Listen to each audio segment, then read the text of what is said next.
नमस्कार, मैं हूं संदीप अखिल। दिशा टॉक के सीरीज में आज हमारे साथ हैं छत्तीसगढ़ सीजीएमएससी के अध्यक्ष दीपक महस्के जी। महस्के जी, बहुत बहुत स्वागत है आपका। नमस्कार संदीप जी।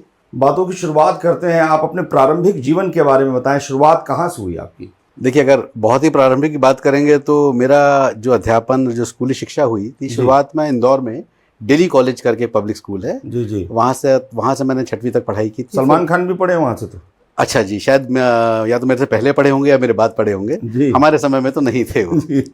उसके बाद रायपुर अपने गृह नगर में लौटा और सेंट पॉल स्कूल पे मेरी आगे की शिक्षा हुई। जी जी। उसके बाद मैंने साइंस कॉलेज से मैंने अध्यापन कार्य हुआ, एमएससी किया मैंने केमिस्ट्री में, और इस तरह मेरा शिक्षा का चला। फिर कंप्यूटर्स का भी कोर्स मैंने उस दौरान किया था। इतने शिक्षित होने के बाद राजनीति में कैसे आ पाए? क्या चीज़ें आपको प्रभावित की कि नहीं, मुझे राजनीति के माध्यम से देश और राष्ट्र की सेवा करनी चाहिए? देखिए, मैं कृषि परिवार से जुड़ा हुआ हूँ। मेरे पिताजी कृषक रहे हैं, मैं स्वयं भी कृषक हूँ जी। और अभनपुर के पास हमारी खेती है, अभी भी कृषि कार्य वहाँ पर चलता है। राजनीति और कृषि का मुझे लगता है कहीं ना कहीं बड़ा अच्छा सा गठजोड़ है। तो जब मैं पढ़ाया करता था कॉलेज में, तब भी कृषि मुझे आकर्षित करती थी, गाँव का वातावरण मुझे आकर्षित करता था, पेड़ों के नीचे बैठना, खेती कार्यों को देखना मुझे तब भी आकर्षित करता था, आज भी मुझे आकर्षित करता है। और कृषि के साथ अच्छी बात यह है कि थोड़ा समय भी हमको मिलता है, और मुझे लगता है वही समय का क्या सदुपयोग हो, उससे मुझे राजनीतिक क्षेत्र में खींचा। और पिताजी क्योंकि जनसंघ के नेता रहे हैं जी, आपातकाल में रहे, 19 महीने जेल में भी रहे, तो एक राजनीतिक पृष्ठभूमि भी हम लोग की थी। उसके अंतर्गत लोगों का आना जाना, परिवार में बैठना, बचपन में हम लोग का कार्य यही होता था कि जो भी अतिथि उनको ले जाके चाय देना। पिताजी एक बात ये भी कहते थे कि बेटा चाय लेके खुद जाओ, तब तुम्हारा परिचय बढ़ेगा। और मुझे लगता है वो सीख आज भी मेरे लिए बड़ी प्रासंगिक है। और यही सब चीज़ें रही, जुड़ी रही, थोड़ा पारिवारिक माहौल रहा, कुछ इच्छाएं रही, इसलिए आज मुझे लगता है कि मैं राजनीतिक क्षेत्र में अभी भी सक्रिय हूँ। आईटी सेल में बहुत लंबे समय तक आपने छत्तीसगढ़ में सेवाएं दी हैं, दायित्व का बहुत अच्छा निर्वहन किया। उसके बाद ही लोगों ने, जैसे दीपक महस्के बोले तो आईटी सीधे दिमाग में चीज़ें उभरने लगती हैं। उस संदर्भ में आप हमें बताएं। देखिए, बड़ा मज़ेदार वाकया है, मैं आपको बताऊंगा संदीप जी। आईटी सेल का जब निर्माण हुआ और जब मुझे इसमें जवाबदारी दी गई, तो मुझे वास्तव में पता नहीं था इसमें करना क्या है। क्योंकि राजनीति में आईटी का लेना देना कॉर्पोरेट वर्ल्ड था। हाँ। आज भी अगर आप आईटी कहें तो कहीं ना कहीं ऐसा लगता है कि कॉर्पोरेट दुनिया से कोई बात है, या इनकम टैक्स से जुड़ा हुआ कोई विषय हो सकता है। तो जब ये नया नया आया तो शायद जितनी दिक्कत मुझे थी, तो पार्टी में भी लोगों को समझ में नहीं आ रहा था कि इसमें काम क्या होगा। लेकिन हमारे जो वरिष्ठ नेता दिल्ली में बैठे हैं, मुझे लगता है कि आज भी और उस समय भी समय को पहचानने की दक्षता उनकी गजब की थी। उस समय न सोशल मीडिया का प्रभाव था, न डेटा मैनेजमेंट की बात हुआ करती थी। लेकिन उस समय भारतीय जनता पार्टी ऐसी पहली पार्टी थी जिन्होंने आईटी सेल का गठन किया। बिल्कुल ठीक कह रहे हैं। तो मुझे आज भी बड़ा आश्चर्य होता है कि उस समय 2008 या 9 की बात है संदीप जी, ये पूरे देश भर में नियुक्तियाँ हुई, जिसमें मेरी नियुक्ति यहाँ पर हुई। और शुरुआती काल में शायद मुझे भी लगा कि करना क्या है इसमें, लेकिन धीरे धीरे चीज़ें स्पष्ट होती चलेगी। और मुझे लगता है 2013 तक ये बिल्कुल स्पष्ट हो गया था कि आने वाले चुनाव में कहीं ना कहीं डेटा मैनेजमेंट और सोशल मीडिया एक बड़ा प्रभावी कारक होने वाला है। जी, अक्सर विपक्ष ये आरोप लगाती है कि बीजेपी आईटी सेल का ये काम है, आईटी सेल इतनी मजबूत है, या लोग जो पर्यवेक्षक हैं, विश्लेषक हैं, वो बार बार कहते हैं कि बीजेपी की आईटी सेल बहुत मजबूत है। इसकी मजबूती का क्या कारण है? देखिए, मजबूती का कारण केवल आईटी सेल ही नहीं है, भाजपा का प्रत्येक कार्यकर्ता और प्रत्येक विंग 24/7 काम करती है। 24/7 मैं इसलिए बोल रहा हूँ कि आप किसी भी कार्यकर्ता को पूछ लीजिए, उसको रात को भी अगर फ़ोन आता है हमारे संगठन मंत्री का, तो अपने काम में लग जाता है। तो ये पूरी परंपरा हमारी पार्टी की ऐसी है। आईटी सेल का काम और थोड़ा सा कठिन हो जाता है, क्योंकि किसी भी समय कोई भी जानकारी मांगी जाती है पार्टी के द्वारा, तो सदैव सजग रहना पड़ता है। और शायद एक भी दिन ऐसा नहीं छूटता, कोई बड़ा मौका ना हो तो कि हम लोग कार्यालय नहीं जाते। रोज का काम, ऐसा नहीं कि चुनाव खत्म हो गया तो हमारा काम खत्म हो गया। Strategy management, data management, party की गतिविधियों का मैनेजमेंट, इसमें आईटी का बड़ा योगदान बढ़ता जा रहा है दिनों दिन। और पार्टी भी इसकी संभावनाओं को भी देख रही है और इसके लाभ को भी देख रही है। आप बनना क्या चाहते थे? क्या लक्ष्य आपने बनाया था अपना? देखिए, ईमानदारी से कहूँ तो मैंने कभी कोई लक्ष्य निर्धारित किया ही नहीं था, कि मुझे लगता है कि लक्ष्य निर्धारित करने से निराशा सामने आती है, मेरा अपना मानना रहा है जी।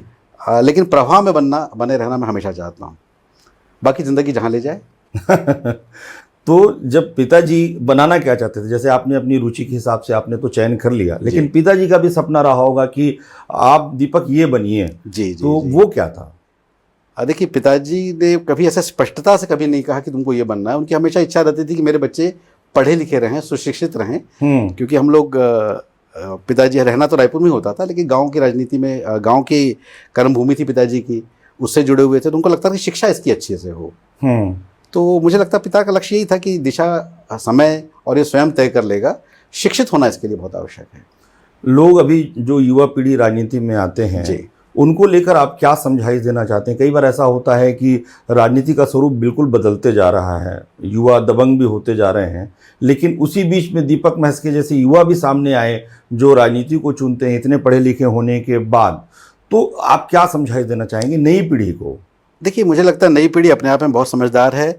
जिन चीज़ों का दखल हम लोग था उससे बेहतर साधन संसाधन उनके पास है। आईटी का ज़माना है, आर्टिफिशियल इंटेलिजेंस का ज़माना है, लेकिन अगर आपने पूछा है तो मैं ज़रूर कहूँगा कि इसमें धैर्य की बहुत आवश्यकता है। अगर धैर्य नहीं है तो मुझे लगता है न केवल राजनीति बल्कि किसी भी मुकाम पे हम नहीं पहुँच सकते। काम तो हमको करना पड़ेगा और समय निर्धारित निश्चित रूप से संदीप जी करता है। अगर आपने काम किया है तो ईश्वर आपको कहीं ना कहीं अवश्य ही पहुँचाता है। ये मेरा पक्का मानना है इस चीज़ में। अभी जिस तरीके से राजनीति हो रही है, कहीं न कहीं शब्दों की गरिमा जो है हम खोते जा रहे हैं। अपनी बात कहने का एक अपना एक तरीका होता है, हमने पहले भी देखा है चाहे अटल बिहारी वाजपेयी जी के समय में और उसके पूर्व की राजनीति में भी, लेकिन धीरे धीरे धीरे कहीं न कहीं जो है हम मर्यादा खोते जा रहे हैं। उसको लेकर आप क्या सोचते हैं? देखिए, अच्छा नहीं है ये। कभी भी किसी को भी अपना कोई विषय रखना है तो मर्यादित होकर ही रखना चाहिए, और अगर ये दिशा जा रही किसी भी पक्ष के द्वारा जा रही तो ठीक नहीं है। मैं तो चाहूँगा कि हर व्यक्ति अपनी बात को निश्चित रूप से पूरे खुले मन से कहे, खुले दिल से कहे, लेकिन मर्यादा निश्चित रूप से उसमें होना ही चाहिए। खेती किसानी की आपने चर्चा की, तो देखा जाता है कि जो किसान परिवार होता है वो चाहते हैं कि बच्चे शहर में रहें, शहर से फिर और बड़े शहर चले जाएं, पढ़ाई लिखाई करें। तो पढ़े लिखे होने के बाद क्या कृषक नहीं बना जा सकता या खेती किसानी का काम नहीं किया जा सकता? देखिए, मैं स्वयं उदाहरण हूँ जी। मैंने भी अच्छा अध्यापन किया, मैं कॉलेज में प्रोफेसर भी रहा, कंप्यूटर्स में भी मैंने जानकारी ली, अलग अलग जगह दायित्वों में काम किया, लेकिन कृषि को मैंने कभी कम करके नहीं आंका, कमतर नहीं आंका उसको। मैंने एक बड़ा सम्मानजनक काम है, और मुझे लगता है जितना सुकून कृषि देता है उससे बेहतर मुझे आज भी कोई नहीं दिखता काम।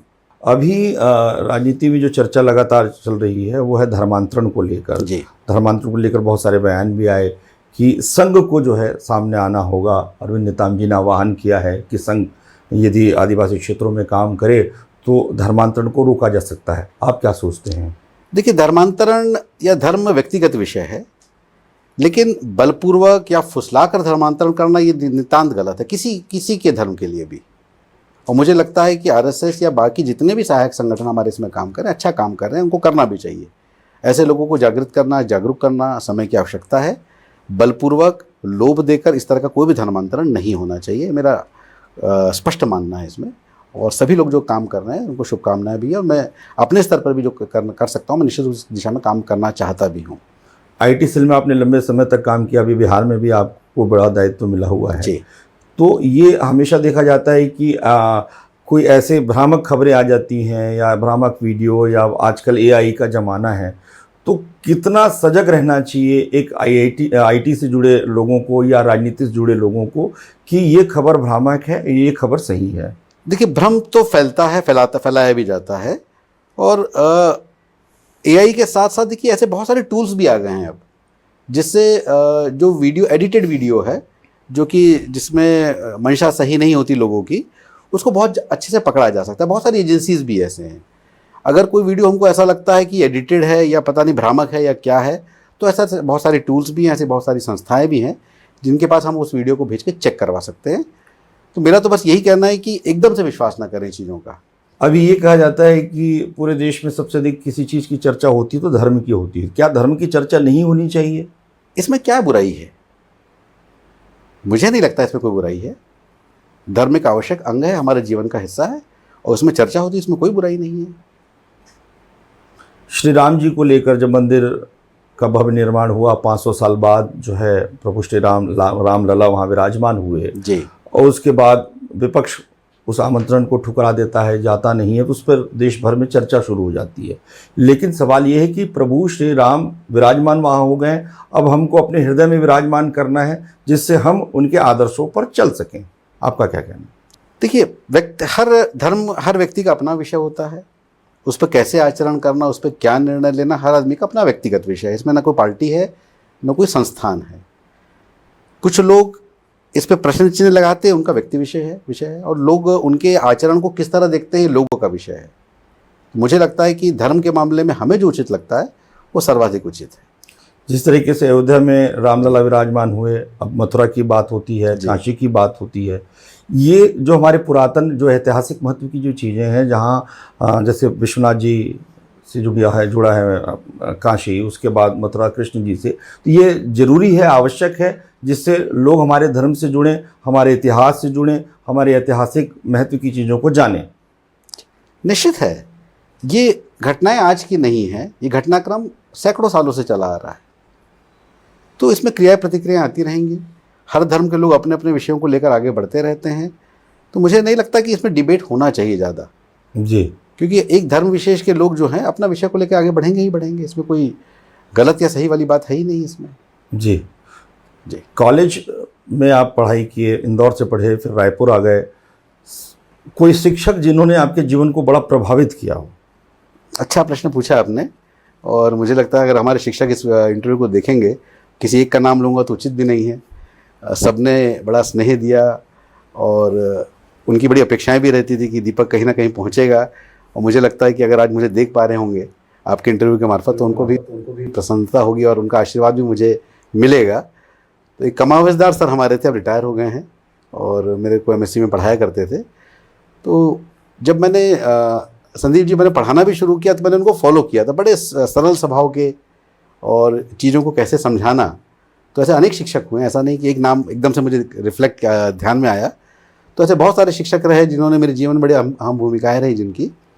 तो उनमें से हमारे कमाविदा सर बड़े छोटे, शॉर्ट हाइटेड थे, लेकिन आदर्श बड़े ऊंचे थे, और उन्होंने जीवन में हमको न केवल केमिस्ट्री बल्कि उसके अलावा जीवन का जीने का तरीका और बहुत सारी चीज़ें, लाइफ साइंस की बातें भी अगर मैं कहूँ, तो पढ़ाई केवल विषय आधारित नहीं होती, हम जीवन जीने का तरीका भी अपने शिक्षकों से सीखते हैं। तो मैंने अपने शिक्षकों से बहुत कुछ सीखा। कोई ऐसा भोजन जो माँ बनाती रही हो और वो आपको अच्छा लगता है या लगता रहा है, वो कौन सा है? बड़ा ही व्यक्तिगत विषय है, और हम लोग मराठी मूल के हैं, मराठा हूँ मैं। पिताजी छत्तीसगढ़ नागपुर से यहाँ आ गए थे, हमारी 2 पीढ़ी यहाँ हो चुकी है। लेकिन आप मानेंगे नहीं, मुझे अभी भी यहाँ की जो साग भाजी होती है, अच्छी तरह की जो भाजियाँ होती है, हाँ, वो अभी भी मेरे सबसे पसंदीदा भोजनों में से एक है जी। जैसे यहाँ की मुनगा भाजी बनती है, हाँ, सभी जगह बनती है, महाराष्ट्र में भी बनती हाँ। है। तो इस तरह की सारी भाजियाँ, और खासकर जो लोकल फूड है यहाँ का, मैं बड़े पसंद से खाता हूँ। अभनपुर की कोई चीज़ जो आपको बहुत पसंद हो? अभनपुर का देखिए, अभनपुर में हम लोग जब बचपन में पिताजी के साथ जीप से लौटा करते थे, हाँ, तो लखन हिंदू होटल वहाँ पर है, हाँ, वहाँ पेढ़ा बना करता था संदीप जी। जी। आज भी वो आकर्षित करता है। मतलब अभी भी जाते हैं तो वहाँ रुकते जरूर होंगे? अब थोड़ा रास्ता बदल गया है, ये हाँ, सेजबार वाला रोड हो गया है, तो अभनपुर आजकल हाँ, बाईपास हो जाता है। ठीक बोल रहे हैं। तो कम जाना होता है, लेकिन इच्छा बनी रहती है आज भी। जी। कोई फिल्म जो आपको बहुत पसंद हो, या फिल्म देखना आप पसंद करते हैं कि नहीं करते? निश्चित रूप से, जैसे हर आम आदमी पसंद करता है, मुझे लगता है फिल्म हमारे जीवन का आवश्यक अंग है। और राजेश खन्ना का मैं बड़ा फ़ैन रहा हूँ। मैं बड़ी फिल्में उनकी देखा करता था, अभी भी समय मिलता है तो देखता हूँ। किशोर कुमार के गीत लगातार सुनता हूँ। तो जीवन का जो चीज़ें मुझे पसंद है, वो राजनीति या सार्वजनिक क्षेत्र को कोई भी जवाबदारी आने से हटती नहीं है। बिल्कुल ठीक है, वो चीज़ें है, बिल्कुल साथ साथ बनी रहती है। किशोर कुमार आपके बड़े पसंदीदा रहे हैं। कोई गीत जो किशोर कुमार जी का आपको, जो आपके हृदय को छू जाता हो? जी जी जी। कौन सा है वो? देखिए, नाम तो बता दूंगा, लेकिन मुझे पता है कि आपका अगला प्रश्न होगा, गा के सुनाइएगा। नहीं, आप केवल सारे ही गीत मुझे संदीप जी पसंद हैं जी। और मुझे लगता है आज भी मैं किसी दौरे पे निकलता हूँ तो मेरे गाड़ी में किशोर के गीत जरूर से बजते हैं जी। और हमारे बच्चे भी जब देखते हैं पापा का मूड ठीक नहीं है तो किशोर कुमार का गीत लगा दिया जाए। ये तो अच्छा बता दिए, कभी भी कोई पूछे कि भाई दीपक जी का आज थोड़ा सा दिमाग जो है, मतलब किशोर कुमार के गाने हम चला। निश्चित निश्चित। शादी कब हुई आपकी? मेरी शादी 1995 हुई थी। क्योंकि ये रास्ता अलग है जिस मार्ग पर आप चल रहे हैं, बताना परिवार को बड़ा कठिन होता है। जीवन संगनी को कितना साथ मिला आपको? देखिए, मुझे लगता है इस मुकाम में पहुंचने में मेरी अर्धांगिनी अंजलि मस्के का बड़ा अहम रोल रहा है। राजनीतिक लोग का जीवन में आप देखिए, आप तो खुद बड़े पत्रकार हैं, सब चीज़ों को जानते हैं, बहुत सारे लोगों का आना जाना रहता है। और अगर घर परिवार का अगर आपको सहयोग नहीं मिलेगा तो कोई भी राजनीतिक सफल नहीं हो सकता। हर कदम पे कई बार समय हम परिवार को नहीं दे पाते, उसमें भी पूरा परिवार खुश रहना, जो दायित्वों का निर्वहन हम लोग ढंग से नहीं कर पाते राजनीतिक समयबद्धता के चक्कर में, तो उसका हमारे हिस्से का काम भी हमारी पत्नी द्वारा करना। तो मुझे लगता है जीवन में बहुत अहम रोल है, और हर खुशी में साथ में खड़े रहना, हर दुख में साथ में खड़े होना, हर परेशानी में साथ में रहना, तो वो एक संबल देने वाला बात होता है कि राजनीतिक जीवन में कई दौर आते जाते हैं। अगर आपका परिवार आपके साथ है, आपकी पत्नी आपके साथ है, तो निश्चित आपको सफलताएं निश्चित ही मिलेगी। सीजीएमएससी का बड़ा दायित्व तो आपके पास है जी। इसमें क्या आपने सोचा है, क्या आप रूपरेखा आपने तैयार किया है? देखिए संदीप जी, जहाँ तक सीजीएमएससी का सवाल है, इसमें बहुत काम करना है, इसमें बहुत सारा काम है। सेवा से जुड़ा हुआ क्षेत्र है जी। सीधा सीधा लोगों के स्वास्थ्य से जुड़ा हुआ क्षेत्र है, यहाँ पर कोई भी कोताही बर्दाश्त नहीं की जा सकती। पर तो एक बीच में मैं आपको इंटरप्ट कर रहा हूँ कि ये जो विभाग है, ये जो दायित्व है, इसको लेकर पारदर्शिता को लेकर भी हमेशा सवाल रहा है। जब आप इस दायित्व को निभाने के लिए आए तो लोगों ने कहा कि एक ईमानदार, एक कुशल नेतृत्व वाले व्यक्ति को ये जिम्मेदारी दी गई है। जी जी, अपेक्षाएं बहुत ज़्यादा हैं आपसे। जी बिल्कुल संदीप जी, और मुझे लगता है पार्टी ने शायद दायित्व भी इसी विचारधारा को लेके शायद दिया होगा, मुझे पता नहीं उनका क्या सोच थी इस बारे में। लेकिन अगर आप मेरे शपथ ग्रहण कार्यक्रम में या ज्वाइनिंग वाले दिन में अगर आप रहे होंगे, तो मैंने उस दिन भी कहा था कि मेरा पहला काम ज़ीरो टॉलरेंस का रहेगा, और भ्रष्टाचार तो एक अलग विषय है, समयबद्धता तरीके से दवाइयाँ, उपकरण जी हॉस्पिटल में पहुँचे। जो प्रक्रिया का समय है उसमें बहुत काम करना है। जो टेंडरिंग का समय है, मैंने अभी अध्ययन किया, बहुत सारे दायित्वों को होने के बाद भी मैं लगातार बैठने का प्रयास कर रहा हूँ वहाँ पे, और सिस्टम का लगातार अध्ययन कर रहा हूँ कि कहाँ कहाँ पर क्या क्या कमियाँ हैं। कुछ विषय आते हैं कि पारदर्शिता की, जैसे आपने बात कही, तो हमने सारे टेंडरों को ऑनलाइन करवा दिया वेबसाइट पे। हम लगातार आग्रह कर रहे हैं कि जो भी टेंडर हो, जो बड़े पार्टिसिपेंट्स हैं उनको हम कैसे सूचना पहुंचाएं। हम ये अपेक्षा ना करें कि हमने टेंडर डाल दिया तो हमारा दायित्व खत्म हो गया। ठीक, हम ये प्रयास कर रहे हैं कि हमारे डेटाबेस में हम खंगाल रहे हैं संदीप जी, इसका रिजल्ट भी आपको दिखेगा। अभी बहुत जल्दबाजी होगी कहना कि हमने ये सब कर दिया है, अभी अध्ययन चल रहा है। जिन जिन क्षेत्रों में मुझे लगता है कमियां हैं, उस पर कार्य योजना बनाई जा रही है, और निश्चित ही आप मान के चलिए बहुत जल्दी रिजल्ट्स भी दिखने लगेंगे। एकदम से दुनिया नहीं बदलेगी, मैं नहीं कहता इस चीज़ को, लेकिन पारदर्शिता के मामले में सारी जानकारी वेबसाइट में डाला जाए। मैं खुद व्यू कर रहा हूँ क्योंकि आईटी मेरा अपना क्षेत्र रहा है जी। इसको किस तरह से हाईटेक और किया जाए सिस्टम को, तो छोटी छोटी खामियां जैसे देरियां होती है उनको कैसे खत्म कर देना, उस पर मैं लगातार प्रयास कर रहा हूँ। कुछ अच्छी एजेंसी से भी मैं बात कर रहा हूँ जी। आपूर्ति को लेकर भी बड़ी बात होती कि जिस तरीके से आपूर्ति होनी चाहिए, चाहे वो जिला अस्पताल से लेकर जितने भी मेडिकल कॉलेज और तमाम जो हैं, आपूर्ति अबाधित रूप से चलती रहे, उसके लिए भी आपने कुछ सोचा होगा। निश्चित संदीप जी, देखिए पूरा एक प्रोसेस है जो टेंडर से लेकर शुरू होता है जी, और उस दवा को या उस उपकरण को वांछित जगह तक पहुँचाना, चाहे वो हॉस्पिटल हो, चाहे हमारा कोई सेवा केंद्र हो, मेडिकल का प्राथमिक सेवा केंद्र, जहाँ पर भी पहुँचाना है। तो ये पूरी एक प्रक्रिया है। इसको एक होलिस्टिक वे में देखेंगे, हमको पूरा सिस्टम में और बेहतरी लानी पड़ेगी। ऐसा नहीं है सरकार बहुत बेहतरीन काम कर रही है, लेकिन उसको और बेटर करना पड़ेगा। जो टाइम ड्यूरेशन है प्रक्रियाओं का, उसको कैसे घटाना, कैसे हम अच्छे से अच्छे हाईटेक फैसिलिटीज़ का यूज़ कर सकते हैं। हम सॉफ्टवेयर का, हम लोग अभी वेयर हाउस मैनेजमेंट को हम बेहतरीन करने का चल रहा है। अच्छा, जो इन्वेंट्री में इसलिए बोलता हूँ, दवा भी एक तरह की इन्वेंट्री है। हाँ। तो इन्वेंट्री मैनेजमेंट को और कैसे बेहतर करें, कहाँ से हमको कितना इंडेंट मिल रहा है, किस हॉस्पिटल में कितनी आवश्यकता है, हमारे पास कितना स्टॉक है, हमने कितना परचेस किया हुआ है, ओवर परचेसिंग अगर है तो क्यों है, नहीं है तो आपने परचेस क्यों नहीं किया है, ये सारा चीज़ें। तो उसमें जहाँ गलतियाँ हैं, जो कमियाँ हैं, वो सामने आएंगी। जहाँ पर समयबद्ध तरीके से परचेसिंग में डिले हो रहा है, उसको सामने ला कर उसको तुरंत किया जाएगा। कई कंपनियों की आवश्यकता है, अगर उसका टेंडर आरसी का नहीं हुआ है तो समयबद्धता तरीके से लग जाए। तो कई बार क्या होता है कि जानकारी के अभाव में भी डिले होता है, कई बार हमेशा मंशा गलत है, ऐसा भी नहीं होता। ठीक है। तो सिस्टम को अपग्रेड करना, और सिस्टम को अपग्रेड करके समय से आरसीज हो जाएं, उनके टेंडर लग जाएं, जैसी रिक्वायरमेंट आई है। जैसे निर्माण क्षेत्र में बड़ा काम आ रहा है अखिल जी, संदीप जी, भी निर्माण क्षेत्र में बड़े बड़े हॉस्पिटल्स बनाना है अभी। तो उसमें दायित्व ये है कि काम चल रहा है, देखिए घर नहीं बनाया जा रहा, हॉस्पिटल बनाया जा रहा है। बहुत बड़ी बात कही आपने। उसके साथ जवाबदारी जुड़ी। मैंने कहा ना, ये दायित्व लाभ का दायित्व नहीं है, ये जिम्मेदारी का दायित्व है। नहीं तो पहले तो ये होता था कि ये जो पद होते थे, इसमें जिनको ये दायित्व दिया जाता था तो ये माना जाता था कि एक प्रकार से आराम के लिए दिया गया है, लेकिन आप ना आराम कर रहे हैं ना विश्राम कर रहे हैं, तो आप सीधा जो है बदलने की स्थिति में लाने के लिए प्रयास कर रहे हैं। देखिए आराम का तो है ही नहीं। अगर किसी के मन में भी ये अपेक्षा है कि भारतीय जनता पार्टी शासन में अगर कोई हमको दायित्व दिया या आराम के लिए दिया गया तो अगर वो भ्रम में है या उसके बारे में लोग भ्रम में हैं, पार्टी निश्चित रूप से जब दायित्व देती है तो हमारी मॉनिटरिंग भी होती है हम काम क्या कर रहे हैं। तो हमारी पार्टी की संरचना ही ऐसी है संदीप जी कि हमको रिजल्ट्स देना पड़ता है, चाहे पार्टी के भीतर काम करें, चाहे संगठन में काम करें, चाहे सरकार में काम करें। हमारी पार्टी रिजल्ट ओरिएंटेड है और हमको लक्ष्य दिया जाता है बेहतर काम करने का और हमारी जवाबदेही भी तय की जाती है। बिहार चुनाव में भी आपको दायित्व मिला है, आईटी के प्रभारी आप बनाए गए हैं। कैसा देखते हैं बिहार चुनाव को और जो आपके अनुभव का लाभ अब बिहार को मिलेगा? जी देखिए, बिहार अपने आप में एक समृद्ध राज्य है, राजनीतिक रूप से वो काफ़ी समृद्ध हैं। शायद मेरे पुराने समय के कार्यकाल को देखकर राष्ट्रीय नेतृत्व ने मुझे वहाँ पर भेजा है। अभी चुनाव की प्रारंभिक स्थितियाँ हैं, अभी हम लोग दौरा कर रहे हैं नीचे और आईटी टीम और सोशल मीडिया टीम की स्ट्रेंथनिंग पे काम कर रहे हैं।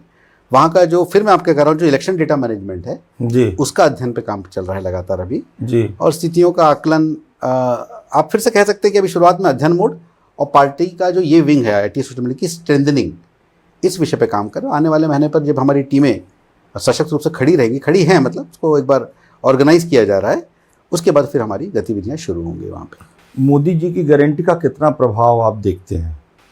निश्चित रूप से बहुत बड़ा प्रभाव है। मोदी जी की गारंटी को कहीं झुटलाया नहीं जा सकता। जो वो कहते हैं अपने आप में गारंटी होती है। छत्तीसगढ़ को ही आप ले लीजिए, इस सरकार का पहला काम था कि उनकी गारंटियों को पूरा करना। जो जो किसानों से वादा किया थे, धान खरीदी का मामला ले लीजिए, अन्य विषय को ले लीजिए, हमारे मुख्यमंत्री विष्णुदेव साय जी ने पहले दिन जो पहला घोषणा थी वो किसानों को लेकर, किसानों के लिए थी, महिलाओं के लिए, महतारी बंधन को लेकर जो जो कहा गया वो कर रहे हैं। जो कुछ बचा है वो भी मोदी की गारंटी के तहत निश्चित रूप से छत्तीसगढ़ में पूरा होगा। आप अलग अलग भूमिका में रहे, आईआईटी, उसके पहले रसायन शास्त्र के जो है आप शिक्षक भी रहे, उसके बाद वर्तमान में, इसके पहले इंडियन, अभी भी आप तो ही हैं, इंडियन ऑयल के डायरेक्टर, स्वतंत्र डायरेक्टर भी हैं। तो ये सब जो आपकी यात्रा है उसे आप कैसे लेते हैं? इस यात्रा के बारे में आप हमको बताएं, क्योंकि कई लोग बोलते हैं दीपक मैस्के जी गुणों से भरे हुए हैं, तो मैं चाहता हूं कि अलग अलग गुणों के बारे में हमारे दर्शक आपके बारे में जान जाएं। देखिए, गुणों की बात तो खैर जिसने भी कहा होगा उसका मैं धन्यवाद कहूँगा। गुण तो ऐसे कुछ विशेष है नहीं, लेकिन ये यात्राएं अपने आप में बहुत कुछ सिखाती हैं। जब मैं ईआईएल के बोर्ड में बैठता हूँ तो मैं कृषक के व्यक्तित्व से बाहर आके कॉर्पोरेट रूप ले लेता हूँ और वहाँ पर नई तरह से चीज़ों को सोचता हूँ। जब किसान बनता हूँ तो बिल्कुल खेत में बैठ जाता हूँ जाके, उसका एक अपना आनंद है। और मुझे लगता है जितने मल्टीपल डायमेंशंस में हम काम करते हैं, हमारी योग्यताएं में निखार निश्चित रूप से आता है, चाहे पॉलिटिकल हो, चाहे कॉर्पोरेट लेवल का हो, चाहे कृषि हो, सारी चीज़ एक से जुड़ी हुई। मुझे लगता है मैनेजमेंट इसका कोर है संदीप जी। दिशा कोई भी रहे, क्षेत्र कोई भी रहे, अगर मैनेजमेंट हमारा अच्छा है तो मुझे लगता है सारी चीज़ें अच्छी चलती है।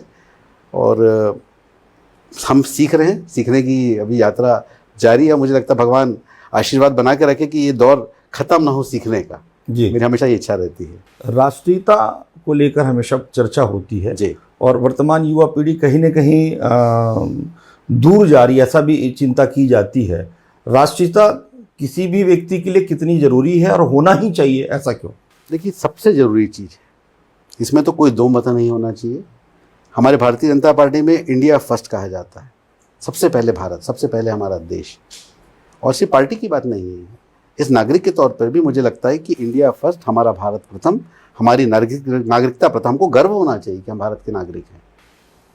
मुझे तो कई बार लगता है मेरे बच्चे भी विदेश में पढ़ते हैं जी, मुझे नहीं लगता उनके मन में कभी ये विचार भी आता हो कि यहाँ की नागरिकता छोड़ी जाए।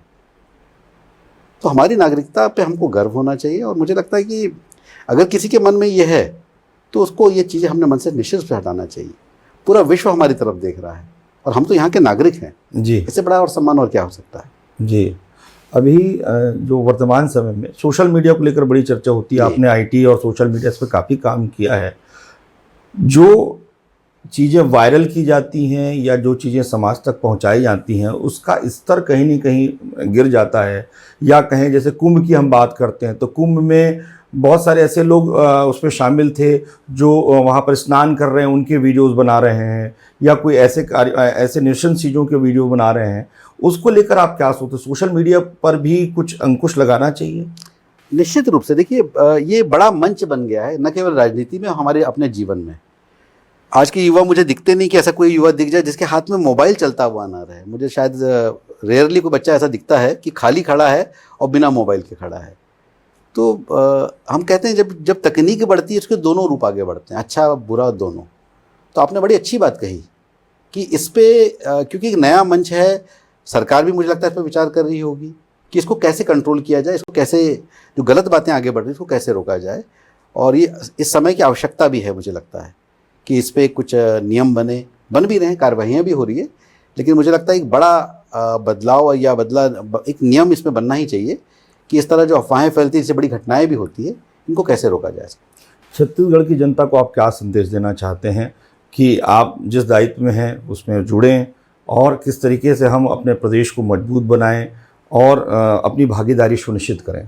देखिए संदीप जी, मैं तो बहुत छोटा व्यक्ति हूँ, मैं संदेश देने की स्थिति में तो नहीं हूँ प्रदेश को, लेकिन जो मुझे लगता है मैं आपके सामने कहना चाहूँगा कि हमारा अपना भी दायित्व है। सरकार का दायित्व तो निश्चित रूप से है ही है, लेकिन नागरिक के रूप में हमारा अपना भी दायित्व है। हम लोग उसकी पूर्ति करें और सिस्टम की खामियां जरूर बताएं, लेकिन उसकी बेहतरी में भी साथ दें।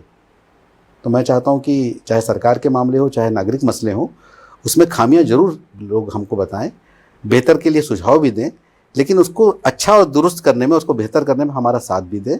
बस यही मेरी अपेक्षाएं हैं। जी, हमारे साथ थे दीपक म्हस्के जी, जिन्होंने खुलकर चर्चा की, अपने जीवन के बारे में उन्होंने बताया, अपनी राजनीतिक यात्रा के बारे में उन्होंने हमसे चर्चा की। आपका बहुत बहुत धन्यवाद दीपक जी। धन्यवाद।